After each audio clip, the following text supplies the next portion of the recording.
Welcome to Making the Cut podcast with Chris Hill and Shawn, where we help you succeed in life and business by sharing principles and strategies that guide some of the most successful people in the world.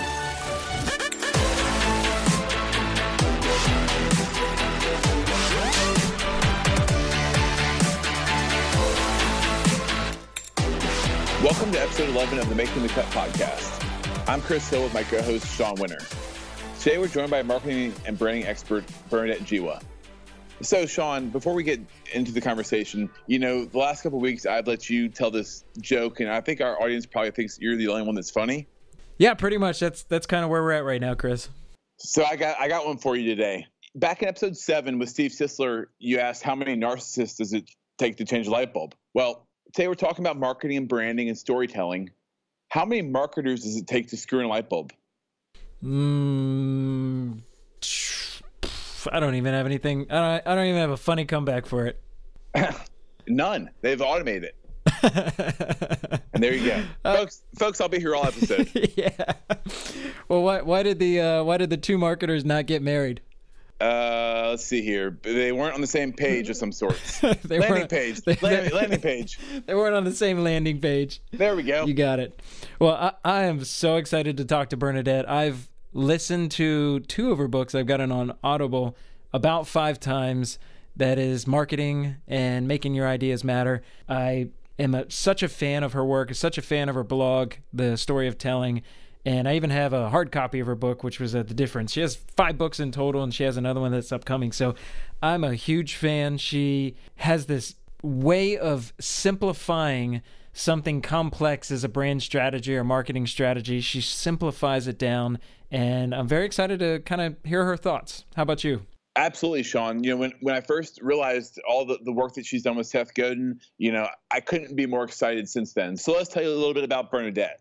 She's a business author and brand story strategist. She works with entrepreneurs who are passionate and with companies and visionary business leaders, helping them to bake meaning into their brand so they can be more than a replaceable commodity. She also helps them stand out in today's noisy, crowded marketplace by honing their position and showing them how to communicate their difference through their brand story.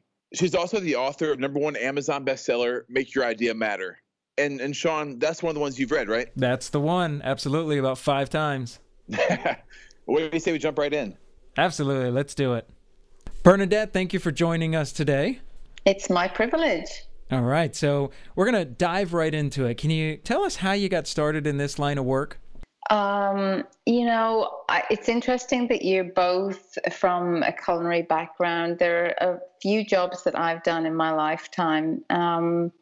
One of them was in catering. I was actually a manager in hospitality for a very, very long time.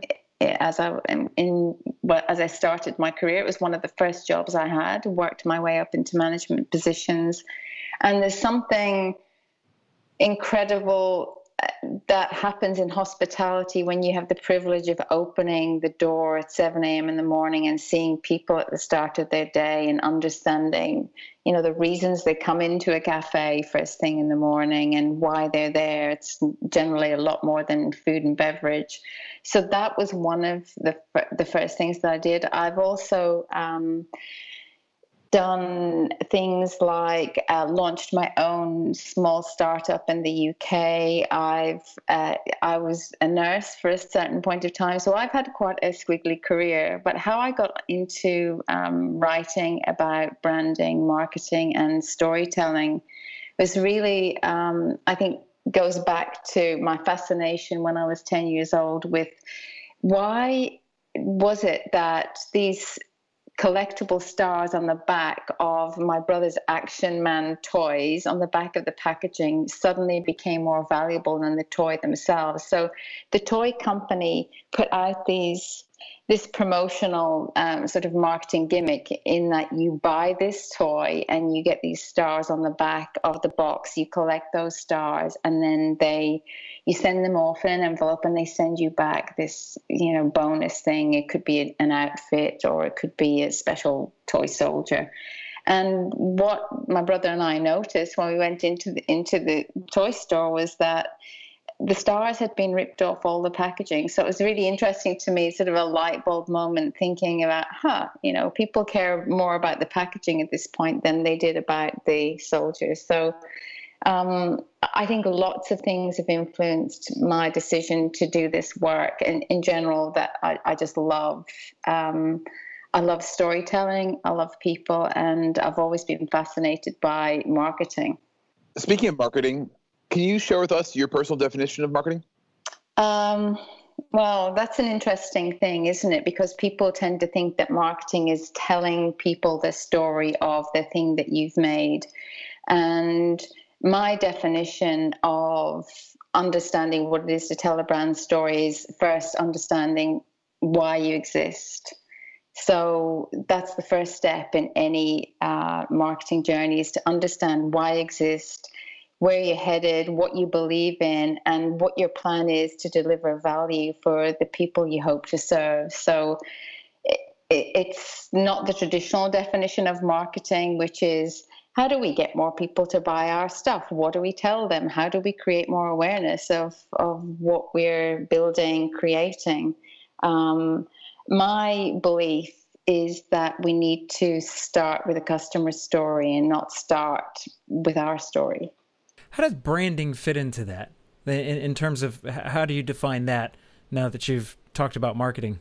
Yeah, well, you've probably seen my very, very short definition of what it is to be a brand. So a brand, when you're not a brand, you're a commodity. So a product without meaning is a commodity, and a product with meaning is a brand. So a brand is something that's meaningful to people in the context of their lives. So Starbucks is a brand. Regular coffee is not so much of a brand.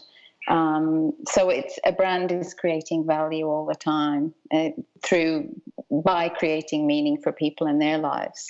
So is storytelling the action item that becomes the hub for branding and marketing?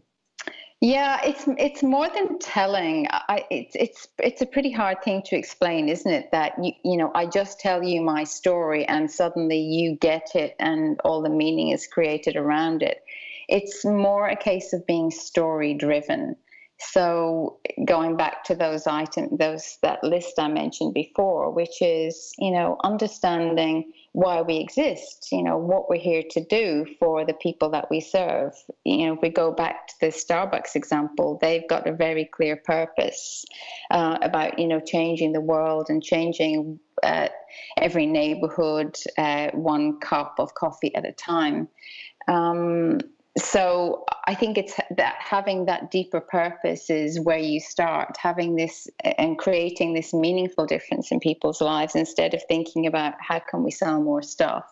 Other brands that do it well, Patagonia, Tesla, they've got super higher purpose around sustainability. So it's not just about making cars for the sake of making more cars. Right.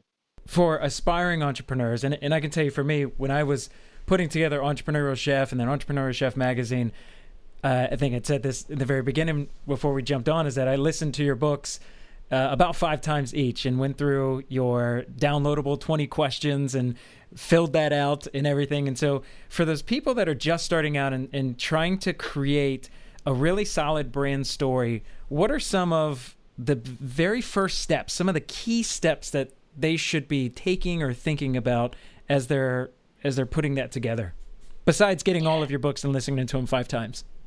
Oh, look, we're not here to sell books. There's a bunch of free stuff on my website. They can subscribe to my blog, and that's all free. But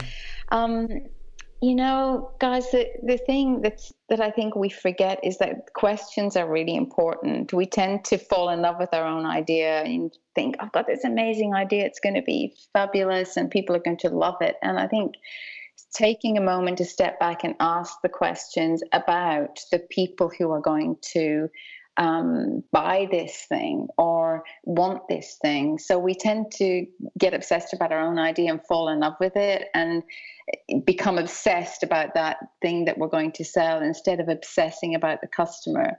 So I do have this template that people could grab on the meaningfulbook.com website, which is the story strategy blueprint. And that really helps you to understand where to start in the process of thinking about, the life of your customers. So if we think about your entrepreneurial chef magazine, tell me what you were thinking about when you thought about the person that was going to serve. Yeah, for me, it was the aspiring food entrepreneur that struggled with launching their idea, whether it was going to be maybe their personal brand, whether it was going to be their business. So what I noticed when I was at a culinary school was a lot of students would enter and they want to be the next Gordon Ramsay. They want to have a restaurant. But I watched them year after year, since I was there for almost 10 years, just fall short of being able to launch it. So that's who I had in mind, was that aspiring food entrepreneur that's coming out. They're green. They really want to go after their hopes and dreams, but they just don't know where to start. That's who my focus was. So you started in the right place. You didn't just say, what would be really cool would be to create a magazine for chefs. You started with a clear idea of who you were creating for and what their problem was. And then, your solution came from that. The tangible benefits you needed to deliver, the emotional benefits you needed to deliver to them, and what you were going to do then was going to change their perception of what was possible for them. And that's the formula for everything. It sounds simple, and it is really, if we just take the time to sit down and answer the questions of ourselves, instead of jumping right into saying, I'm going to create this cool new food product, or I've seen this a lot recently. I'm going to develop some new protein bowls, or a new protein shake, or so who's going to care about that? Who are you solving a problem for? Where are they? Why will they buy your thing and not the other thing? I mean, what you're doing is quite niche, so there aren't a ton of podcasts and magazines for food entrepreneurs, who want to be the next Gordon Ramsay. But it's still possible to do this with a cafe or with any other brand you hope to create. I can tell you personally, for me, as I started to build my own personal brand, and I had a restaurant at the time too, so that obviously was able to help the restaurant too. But I was so focused on starting out, not being very patient and just trying to get more eyeballs and do, I had my agenda, how can I get more people to care about what I'm doing? And then slowly I had kind of an epiphany and started creating more content that I knew would resonate with my ideal audience. And since then it's been almost an exponential growth versus, so it's been, again, like you started out saying, it's been about them and not as much for me. Yeah. So what happened, it sounds like what happened when you started your journey was pretty typical. Of course you're excited about your idea. You want to share it with people and you want people to share it. But what happens is you just become so obsessed with that you forget about the people that you're speaking to. And the thing is, if we create value for people, they can't help but appreciate it, become loyal, and then tell other people about it. So it's actually easier to draw people to us than try and push our messages out there. If I think about Jamie Oliver, when he started out and, timing was right and, lots of things going for him, he was just fresh and exciting. But, it's this thing that people were craving, this simplicity and honesty in food. And that's what his brand has, he's very story driven, I would say, Jamie Oliver, in that he knows why his brand exists. He's got a clear vision about what he's headed for and what his values and beliefs are. They drive everything that he does. And then, obviously he has a big team around him that help him to create the plan and how he's going to deliver on that vision. But it's only because he's got a purpose, vision, and values that he's able to create this plan and succeed by doing so.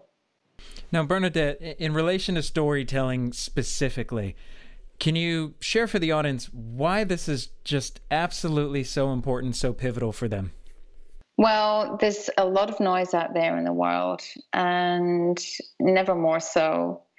And part of the storytelling journey is to really communicate, hold your hand up and create a signal to people who value what you value and care about what you care about. If you are, an organic farmer, or you have got an amazing product that you want people to care about, you need to get them to believe what you believe, and you need to target the people who believe what you believe. So if you don't have a coherent story, going back to the Jamie Oliver example, then you're going to be invisible to these people, because they've got so many other choices to make. And we see that all the time. Every week you go into the organic store or the food market, and there's another brand of coconut water in there. So how do you stand out amongst that noise if you're not first, and if you're not cheaper, if you're not the commodity brand and having to discount all the time? So that's why storytelling is super important. And then as it relates to brands and you creating valuable customers, how does that tie into your brand fatigue and staying fresh and continually maybe evolving as the market evolves? Yeah, that's a really interesting one. I think you have to stay focused. If you look at, it's very easy, if you're not story driven, to be driven by what your competitors are doing, and to reacting and responding to the trends and the marketplace. And if you do that, you're going to, you're in danger of burning your brand. So again, going back to, does this align with the purpose that, the reason I've said this company has to exist, or this cafe or this restaurant has to exist. And then it's like riding, like going on a bike ride, like a road race, like the Tour de France. And you start out on this journey, and you know what your destination is. And so, competition comes, and there are bumps in the road, but you might adjust your position in the saddle, and yet you still have your eyes very focused on where you're headed. So I think part of it is being aware of your competition, but not letting that competition drive your agenda in going forward. It's having your own vision, values, and having a solid plan to execute on that. That's such a good point. So many people get so concerned that whether it's going to be their market share is going to go away, that they're just so focused on the wrong direction. So it's such a good point. Now, you work with a lot of great brands. Have you seen companies, and we don't have to say it by name, but just maybe what they did, have you seen companies that have just completely got it wrong in terms of marketing these days? I thought you were going to say companies who got it right. I was thinking, I should have made a list of the great, because I live in Melbourne, which is one of the it's a coffee capital of the world. So I was thinking, I should have made a list of all the great brands that are doing it really well here. Let me give you an example in the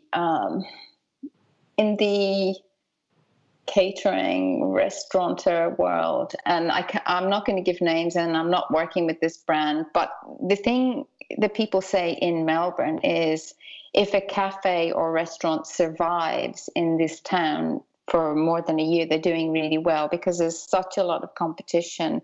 Every other week, there's a new cafe or restaurant opening.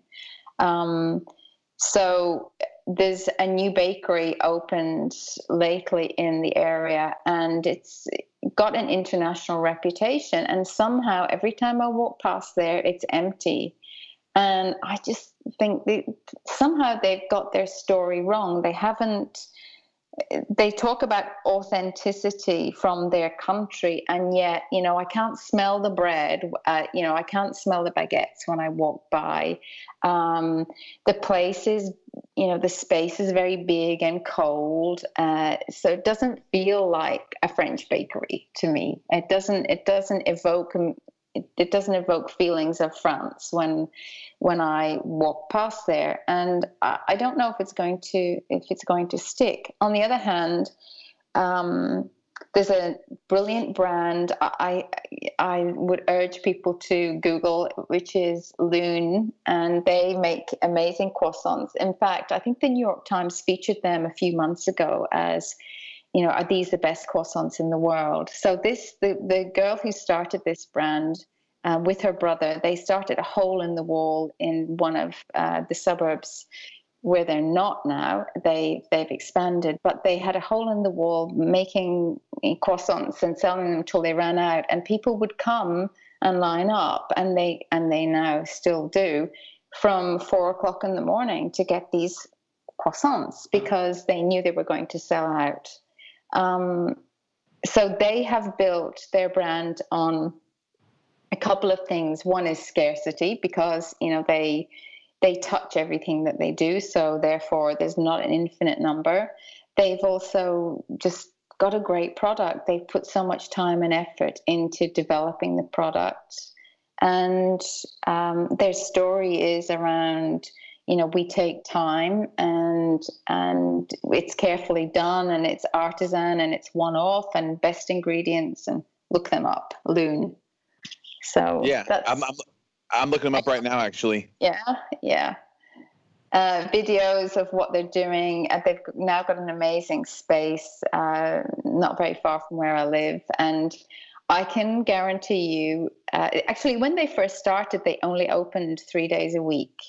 So there's, they just got the whole formula right. They didn't overdo it. They didn't try to be all things to all people. It's an expensive croissant, but people will line up to get that thing.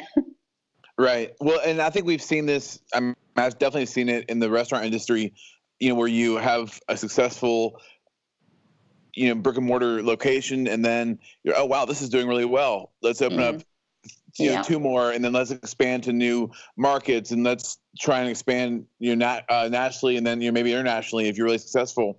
Yeah.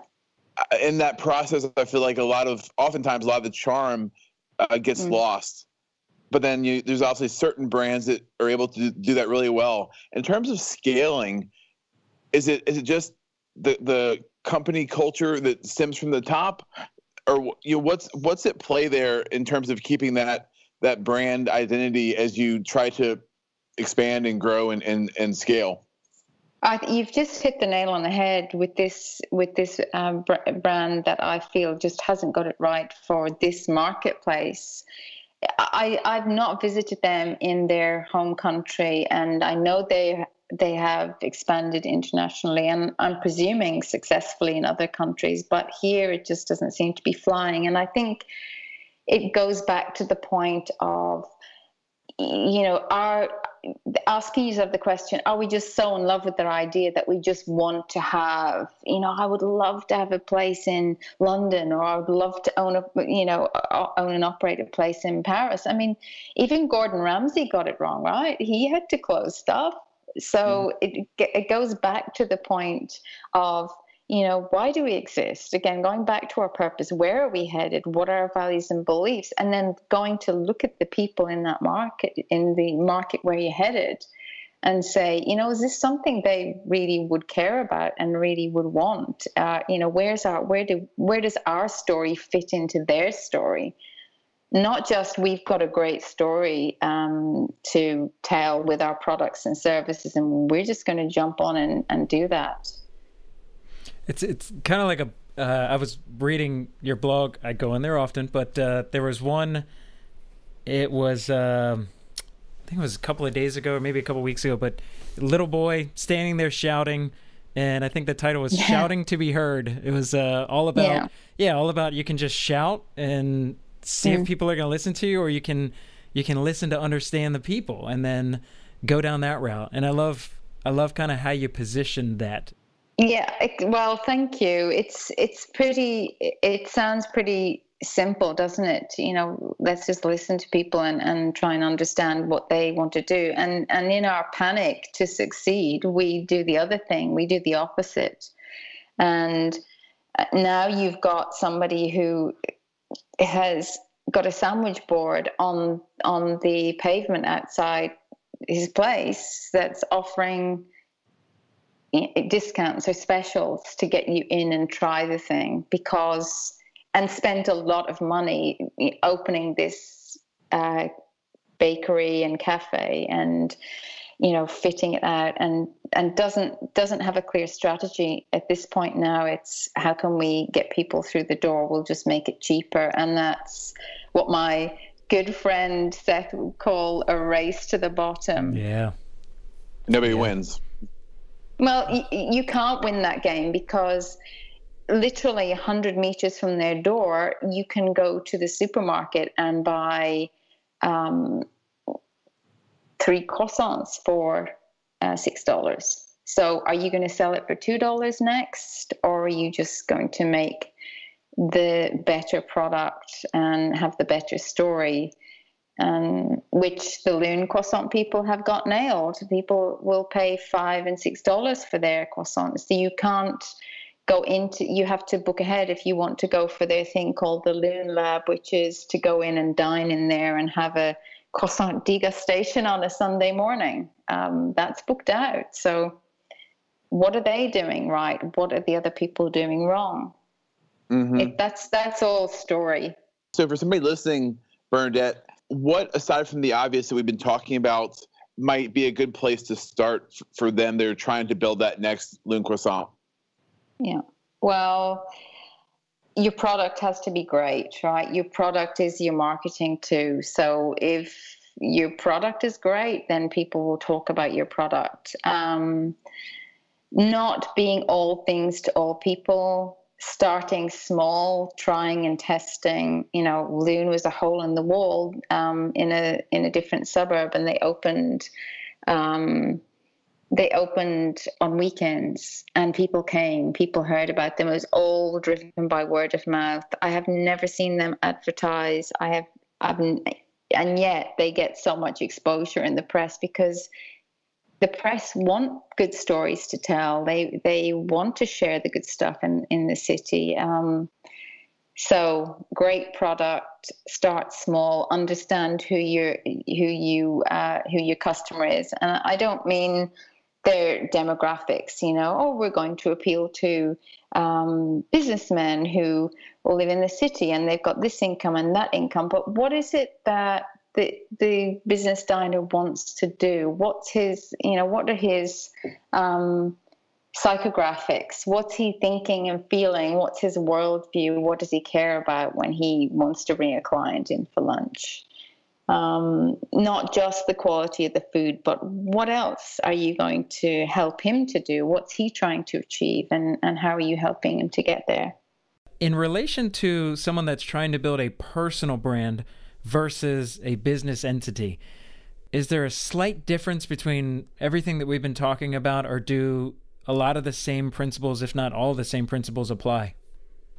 I think all of the same principles apply. I mean, the people who stand out to us, like the Gordon Ramsays and like the Jamie Olivers, they actually got to where they are for actually having a position and for having an opinion and standing for that opinion and not being wishy-washy or crossing any lines. People are very aware of what Gordon Ramsay believes and what he doesn't believe, and that he thinks Jamie Oliver's rubbish.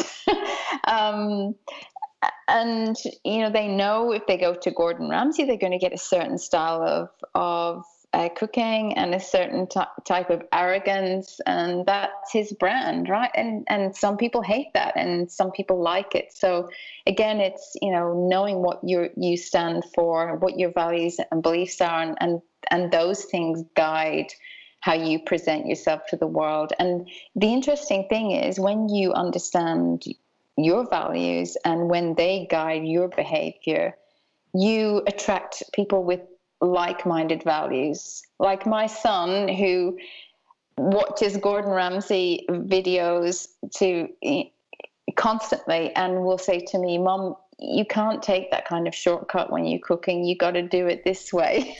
So, I say to him, wait till you've been doing it for 30 years. You might want to take a couple of shortcuts, right?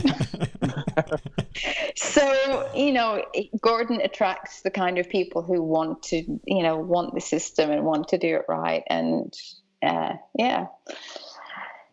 Very cool. Well, Bernadette, thank you so much for your time. As we're kind of wrapping up here, we know you have a book coming out here in a few months. Maybe you could give it just a little bit of insights into what people can look forward to in Hunch, which is turn your everyday insights into the next big thing.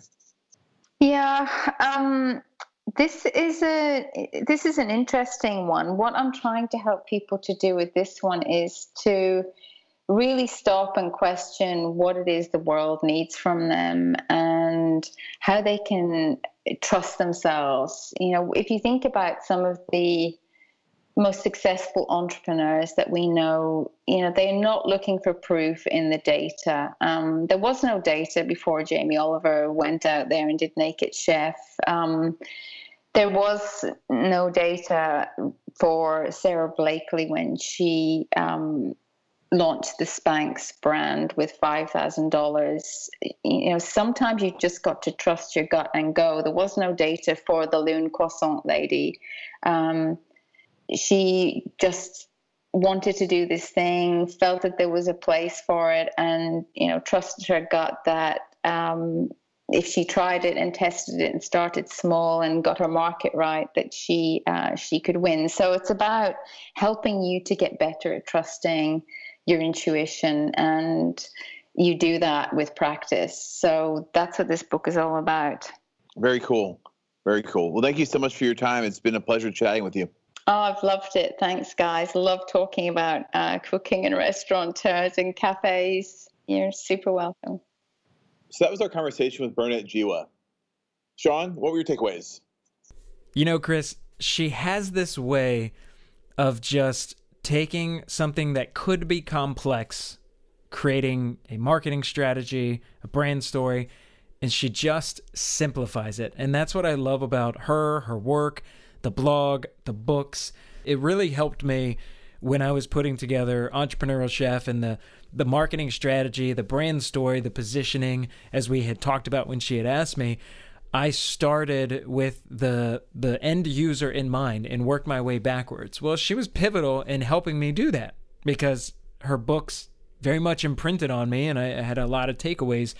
And for anybody that's trying to create something, trying to make their brand matter, I encourage you, when she talks about you have to answer those questions and start peeling back those layers, you have to do that work. You can either try and rush it and see what sticks and shout it out into the marketplace, or you can just do a little bit of that work up front and have a very good strategy. So that's what really stood out to me. What about you, Chris? Yeah, I was really impressed with her simplicity of a lot of the things that we should all be thinking about, a lot of the things that all the great brands have, but we don't really have a finger to put on that idea or that concept a lot of times. So for me, getting kind of practical, hearing her talk about the International Bakery, which we alluded to, but she didn't say who it was, versus this other croissant company out of Melbourne, Lune, which we'll link to in the show notes. What's the difference? The large company, they expand into new market and they're not doing very well. And to me, it sounds like they expanded because they felt like they could, versus Lune's expanding and scaling at a small scale in a way that is best serving their customer, is best serving their identity and their story. So it was cool to hear that, and it was really cool to hear some practical advice about scaling and about starting a company for anyone out there listening that's looking to do that. So with that, we thank you for listening and look forward to seeing you next time. Until then, here's a quote from Bernadette Jiwa from her book, Meaningful, The Story of Ideas That Fly. Go out and find some real people. Listen to their stories. Don't ask for the main point. Let the story run its course. Like flowing water, it will find its own way. at his own pace. And if you've got the patience, you'll learn more than you might possibly ever imagine. Until next time, we're signing off.